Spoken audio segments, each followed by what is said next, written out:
Deaf Ears 1 is Bruce Dickinson's new album, The Mandrake Project. Back in the 80s, I decided that Maiden's impressive string of early records and tours had earned them the right to do whatever they wanted. I used to always make the joke, they can play Run to the Hills until I actually do Run to the Hills. Ha! Well, they certainly took their liberties with that challenge, from the faceless bar metal of No Prayer for the Dying to the overlong records like The Book of Souls that made you want to chew your own foot off.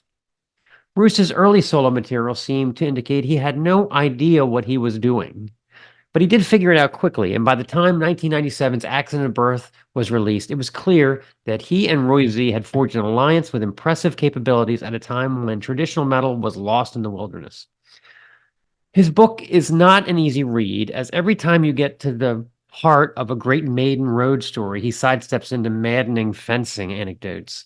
It's like Alice Cooper with the golf thing. Yeah. Evidently, the pandemic created just the environment for Bruce and Z to dust off their Mandrake project that was shelved back in 2012. It must be difficult to schedule a solo promotion as part of a titanic organization like Iron Maiden, as I am sure they do not want anything that could interfere with their 9.5 PA or third postage stamp announcement. They have stamps.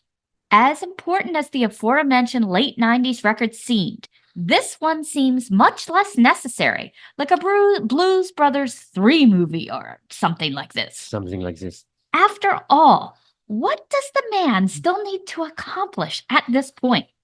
Bruce loves to say things like, Afterglow of Ragnarok has nothing to do with Ragnarok or the Vikings, and to muse about didgeridoos, but the interviews are less frustrating than all the damned fencing talk. I don't like his interviews at all. I just don't. Record's 10 songs. 7 of them are over the 5-minute mark, so get comfortable. But spoiler alert, there's not one detectable whoa on the album. So there's that. It's worth a little patience.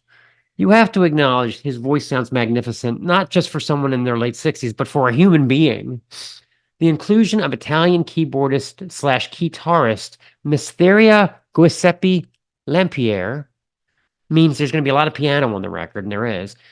Fingers in the Wounds and Face in the Mirror both have kind of a David Bowie vibe about them, with piano and orchestral flash. The latter has an infectious key noodle in it.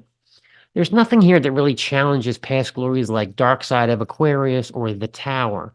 But Mistress of Mercy, the song we're going to play for you in a minute, it does come close, and it packs that familiar punch, complete with ratty riffing and an epic Roy Z guitar solo. The remake of If Eternity Should Fail is largely unnecessary. 19 years in the making, and we had to repeat a song? I don't get it. But anyway, it's better than the last couple of Maiden records, of course, and Roy Z's flair for acoustic instruments breathes life into a lot of this material. I haven't decided if it's better than the Blaze Bayley album that came out this year, but it's close. So, why don't you introduce the song? This song is Mistress of Mercy.